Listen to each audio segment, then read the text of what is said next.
le so onga le nei semina lo matu te noa I le tatalo o lo finangalo le mo I matou me uma lava uma na tu I lo tu spe ia fa te tau te tatalo e le fa mo o le o wina I o tangata o lava lo so o Yesu sa la to o ngani ya choe se ia o I la to te tatalo ia me ala lo fa ia nei o onga o lo I tonu la ua fionga.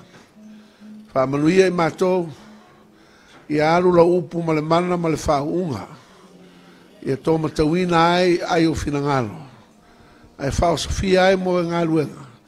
I loto ma ai o lau whanau tonu o lātou finangalo. Ina ia lātou wola ta talo. Ia vei lātou o tangata ta talo. E mō se vi inga o lau fio. Wha manuia I mātou seminala soai. I lo suafa Yesu. Amen.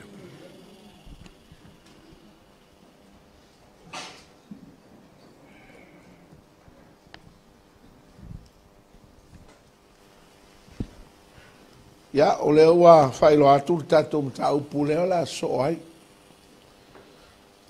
O mafua anga ya laiona le talia lau tatalo. O mafuanga ya la ona le maua mai a se a tali mana o mia I nei mea o te talo. E tau o le causes of failure in prayers. O mafuanga wa la ona le tali mai te talo. Awa o tatou te ioe ma talitonga. E ei te talo o tali ei le atua. Ai foi te talo ua le tali ai le atua. Ia malama foi o tau le winga le upu e le tali le atua.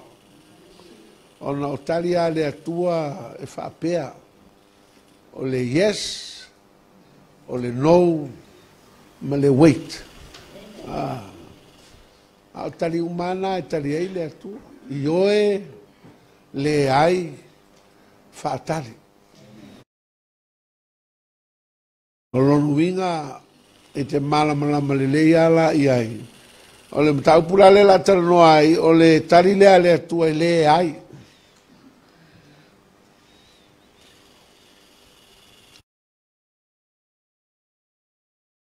E ai, I se mana onga e avatu I tala sanga po te talo lo avatu I ona luma. E se furu le lei mafuanga, ta umaya ia tātou.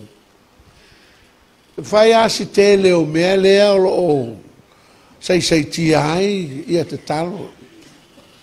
O lo o fai lea ma lape soi fua te talo ma le nei mea o te talo tātou te whaia. O nisi lao mea e le o ma mafa tele le manatu o lestanga. Pe ia la ae faa tala noa e lona mafa ufang. E le o ma mafa tele ia ia e le o ma natu tele ia ia.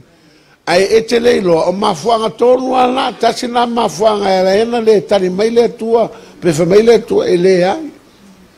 Te fiu e tari atu le, yes na le no wale mea la e sau. O nisi teimi o le ai o le no o le atua, e le tala no mai le atua i ato e le tari mai le atua se me. Me mo mua ma wale el te nome tau mo mua fa upe fa lua el fa lima fa fonga la fa tau te nome tau mo mua fa upe fa sulu lua el fa sulu lima o le mafuanga le ala ona le tali le tua I tala sanga po o feo la ina me ta o te talo fa tau o le feo la me pe yo va ya tau ye fa ya ti la tu au to chwai au to sia tu le tau Au, o te le iei atu o tau, le tasia o tau luma o ewa ta mai atu o tau. O lau vai atu e le atu o tau, au tau le whalo mai lawa, au tau fo mani le whionga I opa, lau tau whamora luma, mau tau wahi e maunga. O lau mai ei leo sāmori, sānu loko I e maunga, e whaafitai I atu o tau, ka lato ki loko I atu o tau, e pera whai e lau beri, o lato ko fasi atu tau se ira o atu porema o lo to te foi mai lea mo tangisi lunga Yehova. Awale fa fuina mai Yehova au torupu. Wa le li mai foi le fonga ya tu. Le fa fonga le tua e la auto talo. O le li liu mai foi o fonga e la auto wa watu ya te. Ala ma fuanga le fa longo. Le usta. Upu fa pertania disobedience. Tasi le mea e ma tere le stangata o le usta. Te leo fa longo le mea fai le tua ia o e fai. Ai alua o e fai le mea e se mai le mea fai le tua e fai. Te le fa longo e te lo le lei al mea mai tu spaia e te tauna e fai le mea mai tu spaia e ke alua o e fai le mea e feke ngai ma le afionga le atu. Ala va fela kari le koe o kalo a o se atali i le ustai ma le falo. O se afafine e le uskai koe le falo o i le ri. Whainga tā tele. Ana o niso tātou e malama lei le afionga le atua. Ai aoloa i le o langa mo i ale kau ke ola i e aso fai so. Koe a fe uska e fai me lefe mai le upo le akua. E fai al menga ke manga o iai. Ia nga e kakaloku leo le akua awa le whaafonga mai le atua. Ia ngā kire fo le anko e pala wa. Ai mafua mai o ngolo le whaalongo ma lo le usta. Afon wele le la fai ka wakul mo morsa mo ta pusu fafu po to fitu. O le sia tu le o songa le atua. O jabi fo e ia Filistia. E te tuina mai e ia tu limo Israel. Aua le tali mai o ia ti ia le aso. Ia. Wale kali le aku. Mo morsa mo ta bolo valu fo po fa il fitu. O fabu poto Filistia. O watu tola wapi su nema. O fabu fo e solo ia Israel uma. Ma tola wapi la tu i ki moa. O ai solo le tu tawa Filistia. O na fefele o ia. Manga tete tele ai no roto. O sila fo solo ia Yehova. Aua le tali mai Yehova ia te e semiti. Po se urima. Po se profeta. Ana fai mai leo solo ia na ona. Nasa ilia se fine o ia se tu amaro. O te awatu ia te ia. Ma o si atu ia te ia. O fai atu o ona ia te ia. Auta. O le fine o ia tu amaro. O roi e ni toro. O momo Samuel nam tau polo valu fa upo ono le fitu. O tau whalongo la le me tupu mo le tangata e le whalongo ma le usta. Whalua na whai le atua i a saulo i me whai e le whai e sau. Whai atu o e whasi uma amaleka. A wane i tu ua se tangata e ola. O i manu i amatua whasi mate uma. Ai alu i a saulo whasi. Fa sao le tupu. Sei fa sao, voi si fa sao le kupu o le makua. Ya. Le fa longo mua, ko e fai le me longa lua, fai aku le o ngā le akua, alu e mua, fa kali mai se o lako. O si kaulanga, o ngā lule o sfaina.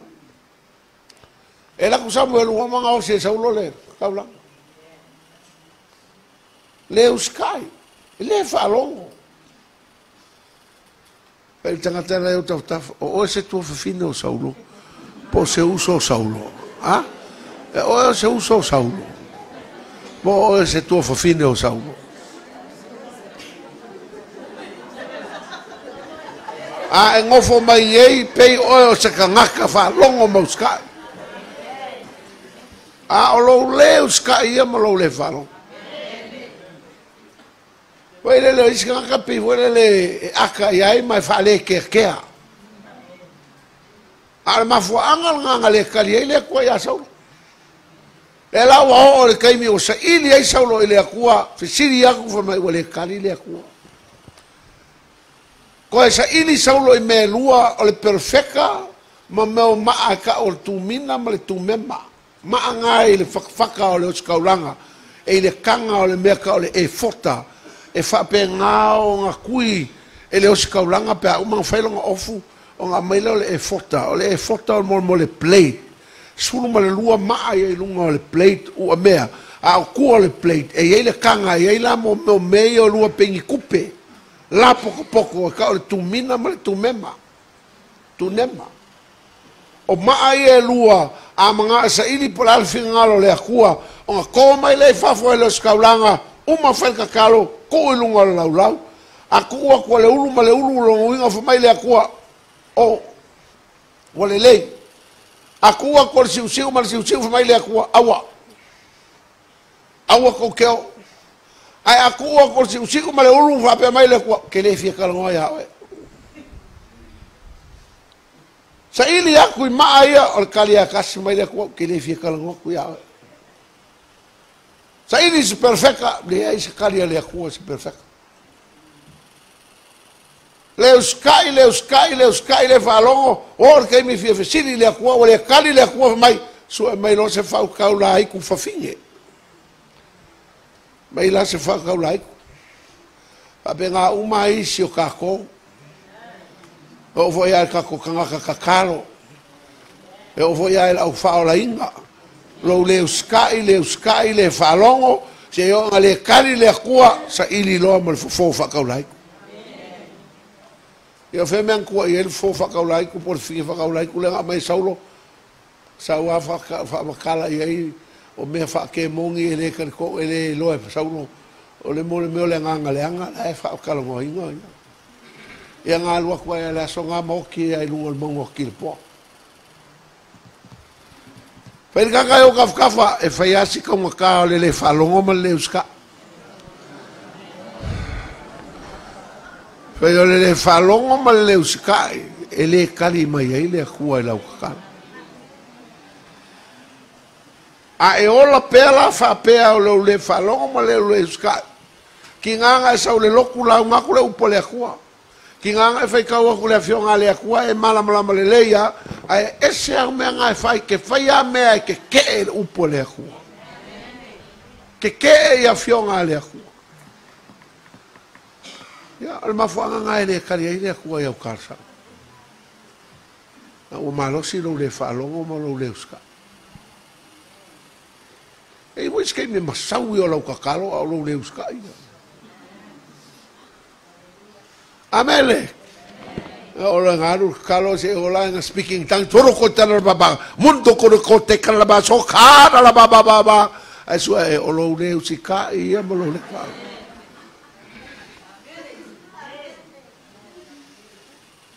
ya la nga melonga lua polo kai ka kalo male kali ile li salamu e ono fo po sumo le valu faitau ana o manatu sha mio le anga ilo loto po ua le fa fonga mai le li ia cha salamu e ono fo po sumo valu to faitau ana o manatu sha mio le anga ilo loto po ua le fa fonga mai le li ia cha o le anga sala naite na naina ilo loto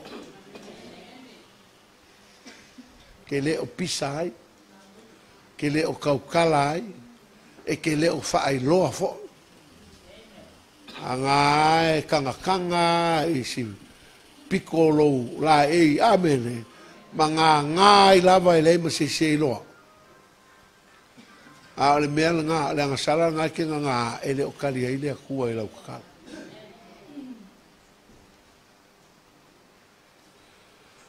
mana tu ai stastina ua fa kolu nga vaku le ofisa e fa ka lo e fa malo lo ai le kali ale kua ngai fa malo lo nga uma o fa o longa fa le wa vaku o fa sanga kulo o ke ngia lo maku aku ai so le ma fo fa ka singa si au kane ave sa sai ave si sifo au mai fa ko lunga e lo le fa ka mai o e la fanga ale o kali le ku ka kala e ile nga sala me nga ke ka fia e ke le o ka kala mai a ele ka wangai a wanga ko va ai ke o le official ke o ko me lo mai lunga ai ka kala mai ai le ka kala mai ro o ese lo mo official ke le ko fecha kala mo e nga ele me nga polo kai kala fa mai lo kua fa mo le pe fa lang fa la fanga o fa o va ko lo fanga ya o uma ngofo me ngal fo inga ya o lo fa fanga o lo ka mai o va ko lo ya o le o lo ka mi ke sa ngoma mai anga wa fa ko lu fa nga lu nga ya o le ai o so alo ma o le fa kasi fa lua ia la ufengalo ke lo la pola se si me e ka kala mai lo la kongu me le ku mai lo ia ma lu kwa ke le e o lo ko lu ke le ka u ya fa ku sa mo mai o ke lo ala lo mai ma fu mai o le au ke se ngal pension ya lo ki nga o le van ok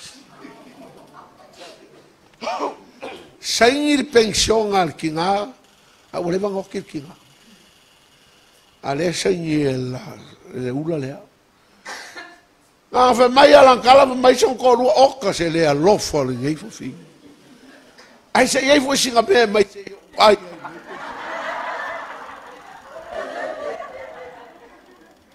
masalo angale uluma ke fa o le porco ma qua i kal ko inga a o leanga ngā e lo makua leanga ki se inga pension along ki ngā wale bangoki. Pakua, e le ki o ari. Ko se anga sala maku ia inu mo le li ilo ukala pepelo inu malo. Pakua le ala me ke mga awai. E ke mga o ili wha malo longa le akua. Pe e ke mga o ilau ke mongi malau pension. E mai fia malo lo fa mo mo. Fa ko ese la la kange mo mo. Fa ir mo fa ko ese. Fa ko ese la ile ku. Fa ir fa ko ese. Fa ko esa un le la fa malo lo. Ke lo ngo uma fa ile mele kuli male nganga le anga. E le ko e fo ya kul fo finga nga fa malo lo ele ri. Se yo ai la so ko mali wa o maku altina. Fai kaka e a oe. E se mea lilo ngā ke ngofo ma oe. A? E se mea lilo ngā ke ngofo ma oe. Aia. E le o yengi mea ngā ka saingia e le mo. E le whamao.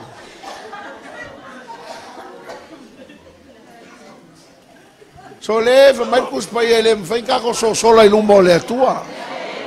E re ma fai kako i vea ma le ri i le kako ke nga ke lo le le ia mea lai kako loko ma me kako ki fai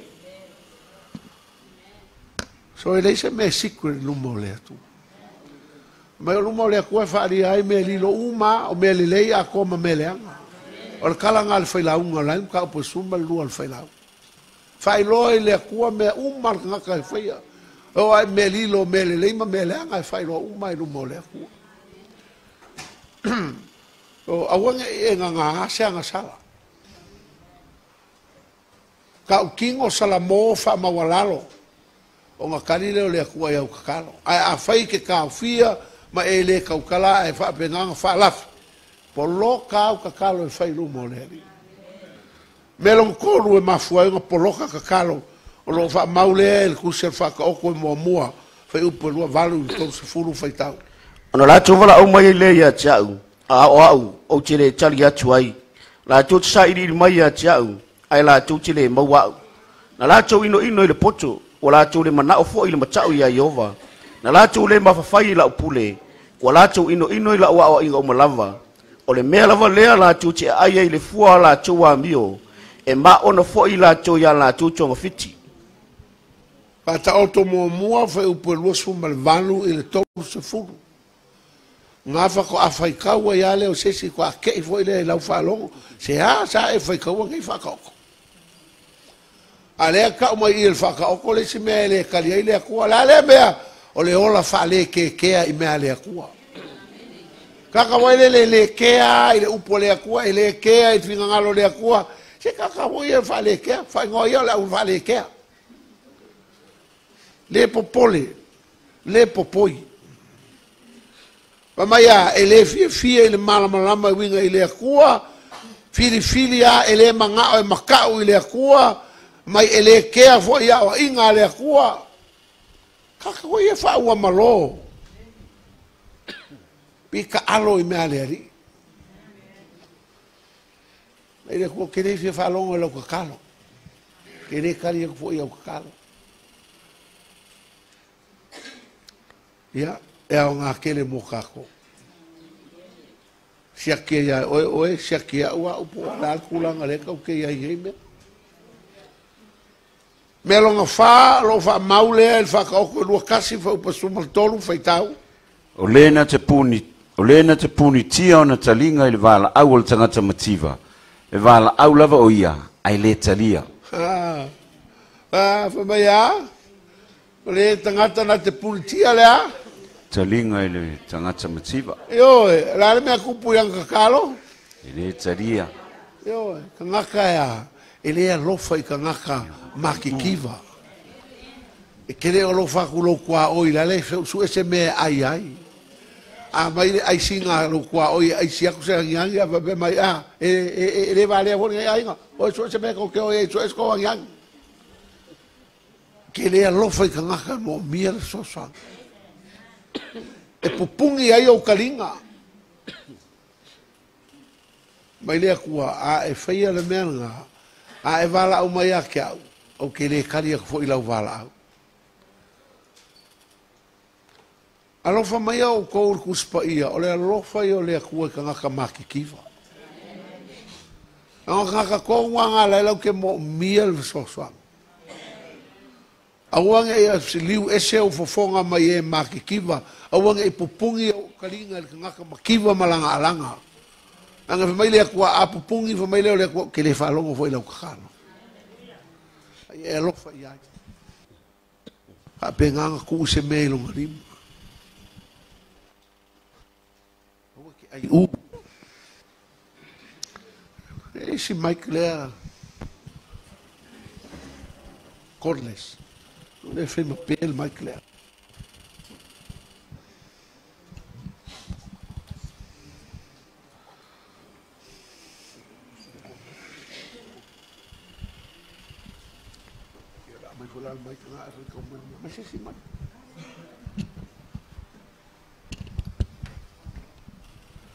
Melona lima mawal fata o to lusu malvalu foi upeiva foi tau o le wali ese o telinga ai le falo longo tu la fono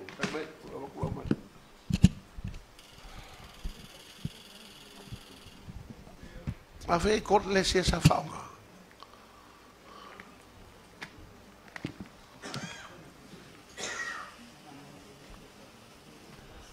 tau o le wali ese o telinga ai le falo longo tu la fono e ilo sia la na lava talo ya se ko fe ka mai o le wali ese o telinga ai le falo longo tu la fono e ilo sia la na lava talo aka ho ele falongo le upo le akua makula fongo le e ke le ke ia ke le manga o e fai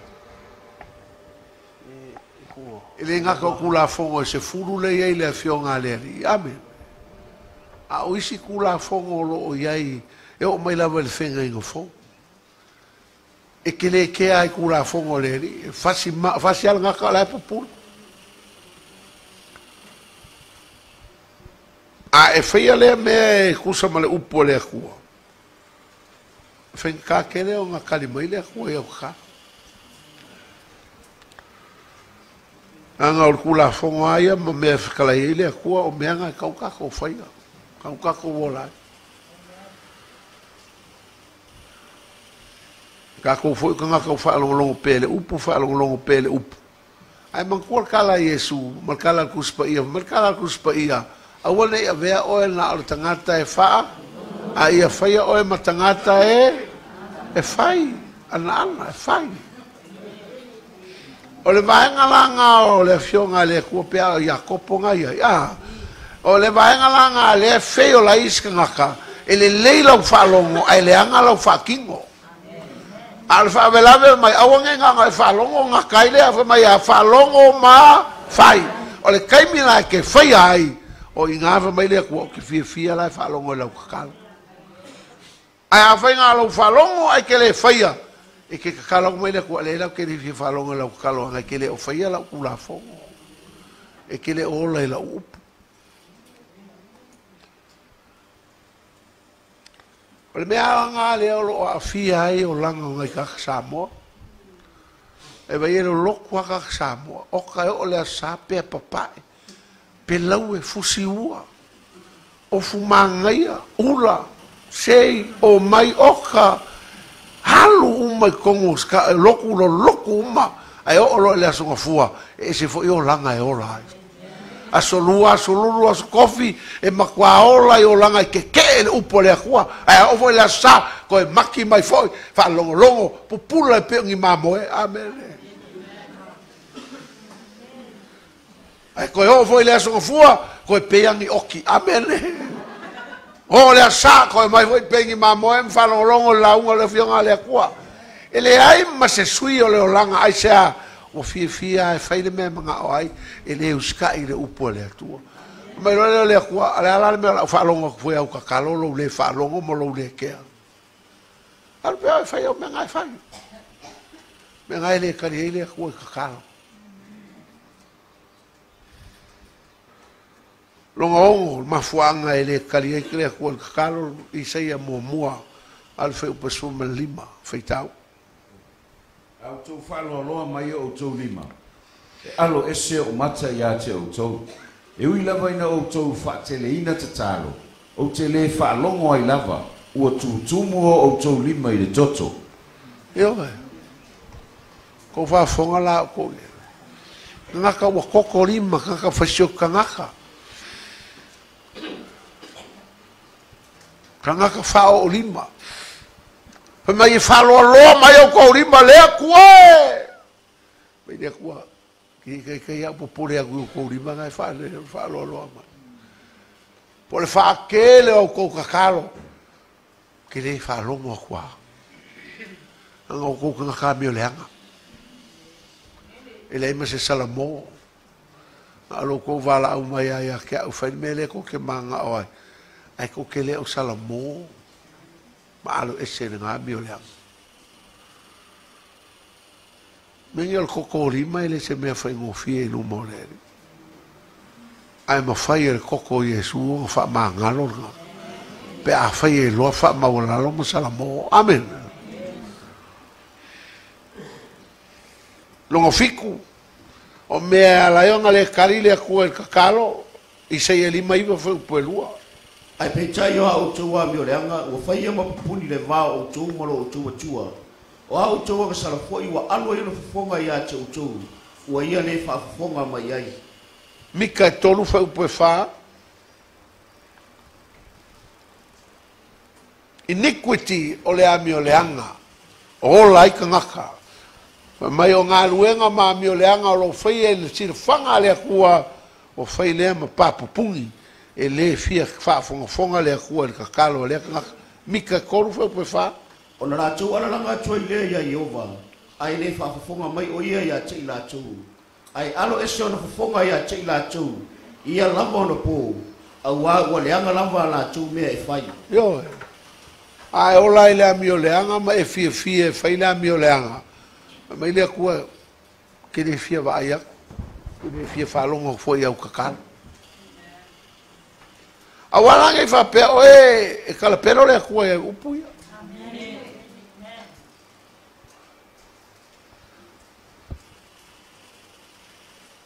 Le foi ngā, kei mi foi a walu whale pui pui.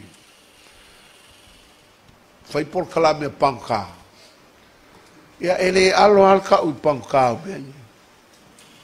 Wa e vai ngai ai o whale pui pui. Se whi kāngisi la kama oka. Se makua kangi ko i salamo. Au kama ngā isi kei me kangi pein koloko kaila hoi lele. E ngā kai, kei mi lea ai koe whai fo. E le umianga o mai fafo o koe vai mai fo, koe se wali ako fo. E makua lea ia ma se salamo.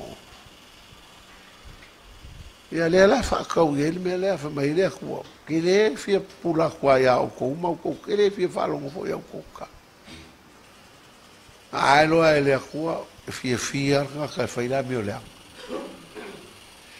so me foi lea e manga o ngai me o kakalo makali mai le akua o kakalo e alo e se meia ke fafofonga mai o fai ka anga ele o se manga ku o fai se minga o le upo le akua le fa kaua ai la se ko kau fa ma kau ma le upo le akua e ke le upo le akua ele ma fai ma ile akua o la upo mai ma vai le langi ma la langi o la upo ku mau e fa ma ele ma fai se o nga malue be ku ye le upo le pa wale o le mea o sky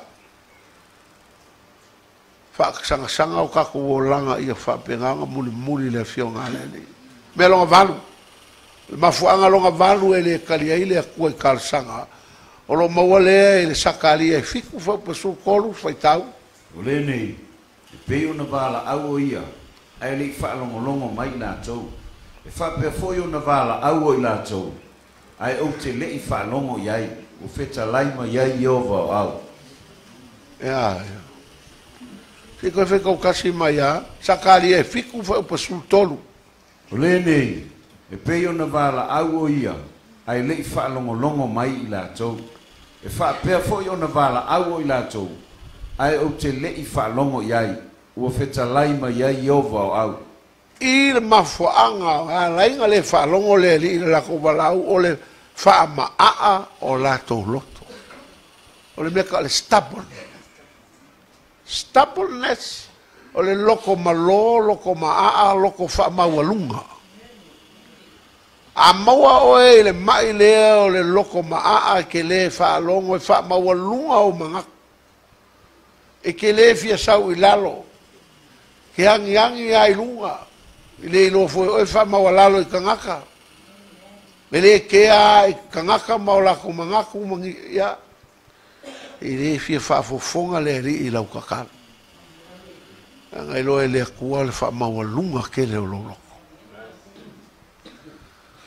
ia nisi foi kai mi kangaka kakalo o kale mangai o lau kakalo o lau poko i e fa avasenga upo o lau kakalo a o lo loko o le makua maloa pa fa mawalunga o lo loko o ai le va malaukange amen ele pa usa upu se kamalo ai sa ngel mafkanga kalo o ka ai ka kalo mai pe ko ulu mai me ila le makau ki al fa senganga o sa nganga a o le makua le uska ia o e malolo loko le va malaukange o fera la foi ngai me ele mo foi ka ko ka alo lu mo le ri ben ele foi ka e fa ka ngai se minga o le o ka mala ma e me poloka ya ka kalo a ka ke le loa o le ai foi o wale ko la vela vea wa ya ma ai o fole fa ka uma kwa ka kalo sa e ka kalo voi mai elu kwa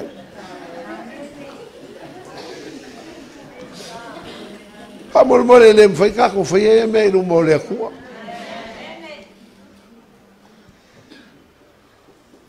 el ga ka malo si mai asi me asia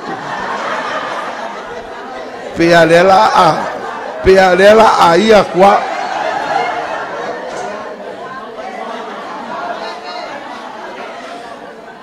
dia o mau sa wa ir vai ngale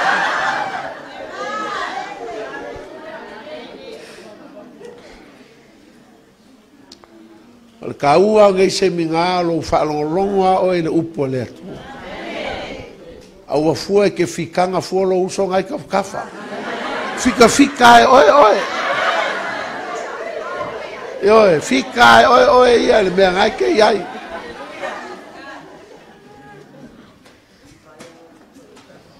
me longa iva ia kopo mua fe upeolo o le fitu fe tau Yo le atu ma le fa tua o lava ni ma salo wa o le ma salo tu sai yo ma pe awol sami o so le matangi ma fe la fo aina o lava ni ma natu le tangata na te maua se me tasi mai le li o lava le e ma natu te maua se me mai le li ai se a o lo masalo salo ma lo le fa mo le ku mau se me kas e se fa ku le ka kongu le li ele ngaka le masalo salo e mase se e pe se fe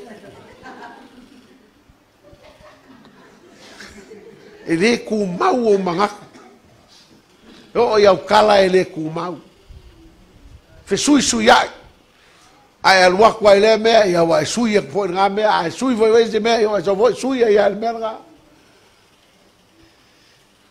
e ma kwa fen ka kele le kwa kali se kangaka ele fa ma pe nga nga le masalo salo longa langa ele kan ko ai saulo le me ka kalo ia wala mangi e masalo salo ile ri i me ia ke ka kalo ai e karikong ma e whakua ma e whapeange whawhekai lea kua i lo kali i ngei mga onga. Ai a whaia e ke le ku mau i o wala mau mangaku whainga ka fo i onga e mose mea mai lea kua. Sau aru. O le si fo i sau se mawhakang kakaro i singa kaimi koru ma singa oka lo haru le a koa e whapenga anga kwai mai la uso awa e vave mai ele umia ai le koe vai fo oe feo ye si ki ngasia fa mai wa kere a songa pisi ai le loa wa ese fo ile mea la wa e ka ya ai afrika uva pe mai vai e uma longa i mea o waku loa ai le loa wa masalo salo fo lo loko ke le fia sauia mea wa ese fo ile mea ngawa anga e koe fucking ola pese le kai e ke fe me ia i solo ke le ku mau se mea Oi, o mangaku mo mafofong e finga kakele. Me melea, leo fa mai kuspa ia, ai ese ka ngaka whapenga o mangaku mo e le kai e mo se mea mai lea kua. Awa e maua ia o e mo le whamao. Oi, e le maua o e o maku, mela ku pepelo. O whangoi umanga, o whangoi pepelo a vala o mai fo e pepelo fo le me la vala o mai ai e fale ku mau wa mionga mo wala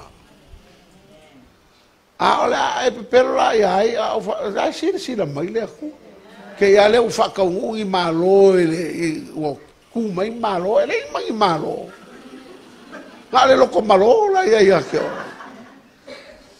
fa in ka o ki fa in fa ngoi fa pe e awa ke whaingi kala whaapea e le mongi mai le whaamao.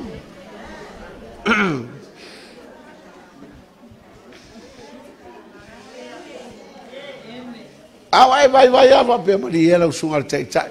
Wa whai asi o vai ni a whia. Pisi asi mako a inga e whaua wie o kour kako mawhaka. Awa mea la kau whai fu se si pepelo. Mai alanga whaingi mea whapea ngā e le mau kongulo mawhau. E whaale ku maua wala, o le upel kangia instability. E le stable. E ke le maua, e ke le ku mau se mea. E ke whapenga o mase se e malu e lue. E le kongo mangaku se mea ma e alu e whakingo ma whai. Le laife mai e il kala al kuspaia ia Jakob. Ai se ka ngaka whapenga e pi o le ngalu e a pi o le pea e whela fwoi a sa waru whapea a kafe mai fwoi waru resi ku i o kafe whapea a sa fwoi waru i o pa mai e whapenga la ais ka ngaka fe kafe a ia whapea e le mau ku se mea mai role o kala le kuspa ia o ka ngaka whapea ngi whapea la koe mo se mea mai le kua e o karsanga koe pe e mo se mea mai le nga ele e fale ele ku mau wala luanga mulmuri se furu le mafuang le fa mer kuspa o lo mawale le Jakob e fa foi o peko peitau o to o le atu ai le maua wa o le atu ma le fa le tau ina ia fa uma ia mea yo o to mana o le ama nan me wala yang le maua ole ma le fa le yo e nalo winga lo po le ole ma le fa le tau ole malele mafaufa. Ole winga lo pole vale te tau. Na tau fa matala mai fa upuna so ai. Fa tau foi le ko fa mai. O tau tane mulu ai. Le ai lunga mai al fa upanga fa ko mai fa upanga. O tau tuina nau ai le maua. O tau fasioti mo tau losi. Le fa upa tolu. O tau wole atu ai le maua. Ia. Awa ole atu ma le faa le tatau. Ia. Mal mafuanga wa fa le ka wai saulo. Ina ia faa umai ia mea yo o tau mana o leanga. Yo. Wa e vala au i le akua ile o se mea mo e vi i aile li. Ai le ke ole i le akua se mea mai e whaka ua i o ku inga ngaunga. Le mea langa ka o le kakalo ma le wha le tatau. E ke leo kakalo i le akua se mea au mai e vi i ai o ia ma mangui ai ka ngaka. Au e kakalo i le akua au mai mo o e wha ngau kau uai se ku ngaunga le hanga ngai a ke ole. Me langa i le karia i le akua le ko inga kakalo. Ko inga kakalo ho inga le wha pengau. Le akua fo wai mai asa uka avale. Se fa va ai ai a inga ngei kau kakala mai nguku ya ke au ke makiva. A mai se ka vale se fa ari aku ai. Ya ko inga kakalo fa pea. Ke manga o ile ku mingi me se fa pengau ai show off ku ai amen.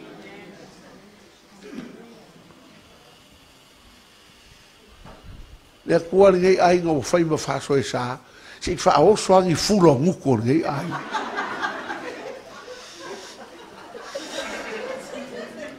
awa ngai fe ka kalo fa pe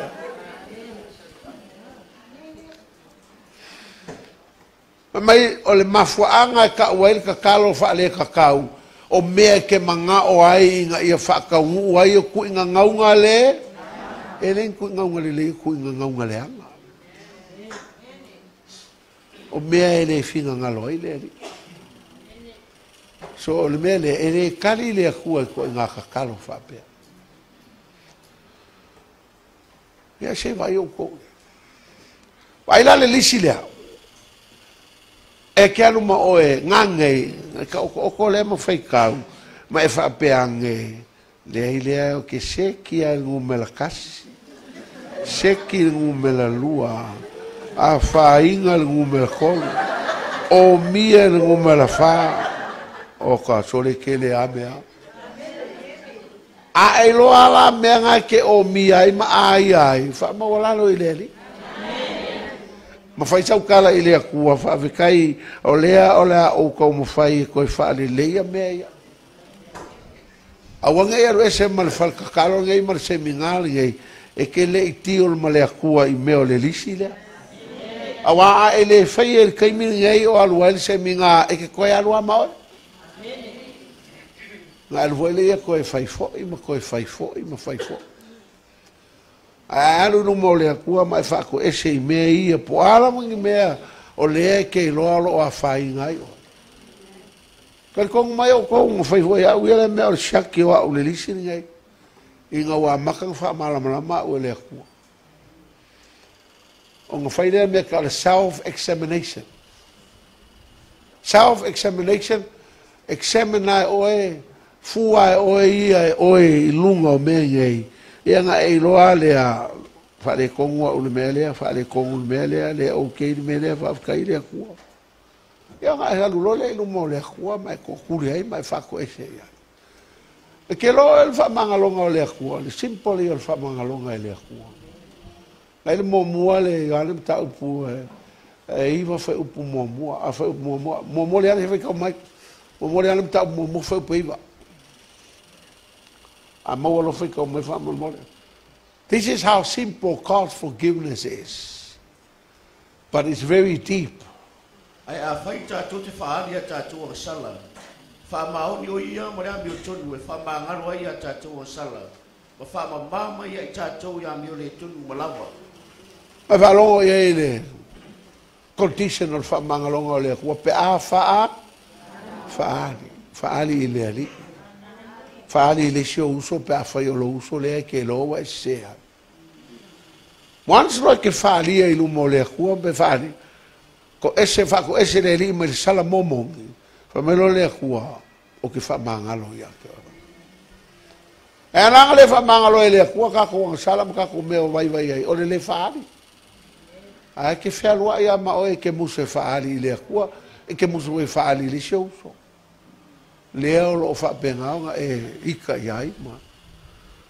Hei mia ke whako e se lo uso, whako e se lo ma le akua, mai le akua whamangalo i ake. Very simple, but very hard. O ngā le loko e malo, ma le loko whamangonu. E loa whamangwa lalo. Ma e whaia le mea lea whamai le akua. Whamangalo le oe le. Au ke whewhi. E foi la ngai seminga. Ya, ma lava le ngai seminga. O sa fai fia ai le si le sa fai mai le la. Ai o le mafuanga se fulu le lei me ia fa mai ma pe nga. Fa le kongo ai ka kalo. Bele ya mo ini mai o fonga.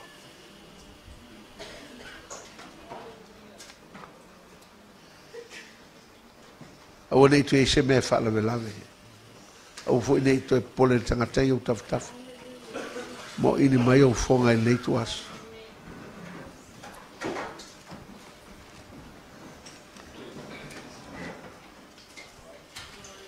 o lo tatu ia i lumo le atua nei seminao tatalo Yesu e o lo toto ia o mata aloha aia une la masala mafa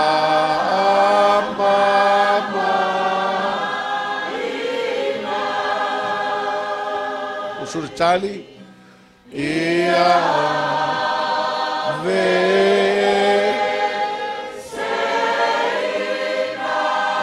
seina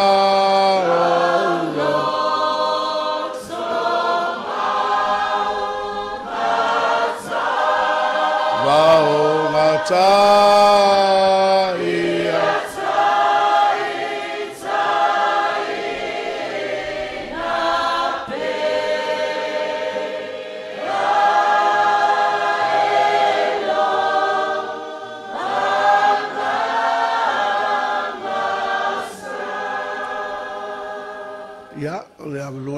te no fao e ia ma e whaapenana tu atu lau loto i le ali. Whaapenana e whai atu le atua o whalongo le aonga nei aso. O mea o lo whai ma whalawe lawe i lau tali mai au tatalo. Le o whalongo ma le totoa le ali ie o e si la fia lava. O vaivainga ma o whale ton. Me le atua i le nei tu aso o wala au ia te oe. Se e lofa mai, whaamangalo mai. Whaapenao na awalama ne iei se mea o te toe fōi maau. Ia whaapenao na tanumia i le nei whare tatalo. Ia whaapenao na sausawina i le totor ta mai mamoe. Whaamamaina whaamangalo ina ia. Ia whaapenao na e tali au talo sanga ia te oe i se taimi ma lea taimi. Ia vi ia oe.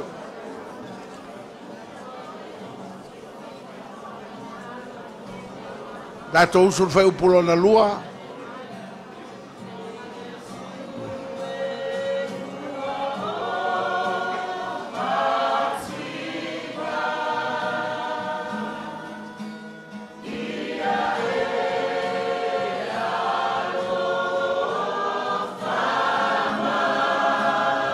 Amene.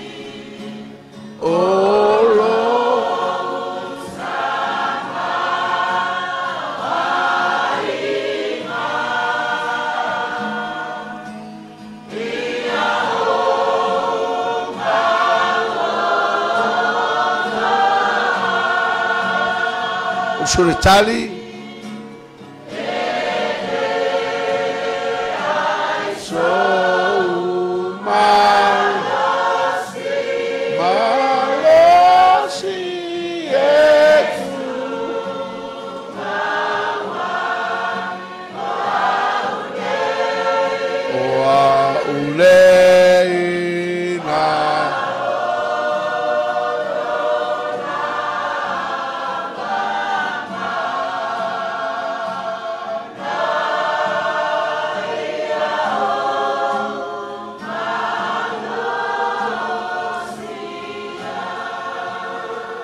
Le tua na we fa fonga e wala awala fana. We fa fonga le upo le pese. Ele ai se malosi ai mato. Ele ai se mafaya ya ai mato. Sei vana ngalo wanganga e veso swanu mai. Sei vana ngale toto le tamai mamoe. Fa mangalo la fana uma i mato uma. Vai inga mafale tonu. Sau ina i mato le toto le tamai mamoe. So sorry mai nganga paia. Ia whabenana ave sea nei mea uma o whaiva i aila u whanau. Ina i awale i eise mea poloka ina le tali mai a le atua i tansanga. Ai vi ia ai o ia. Whawhetai tele ta mai le nei avanoa. Whawhetai lo whetalai. Ave se pati e vi ia le atua. Glory, hallelujah. Thank you, Jesus. Bless your name, Lord. Ia vi ia oe, lo swafa Yeshua vala au toia and everyone shout.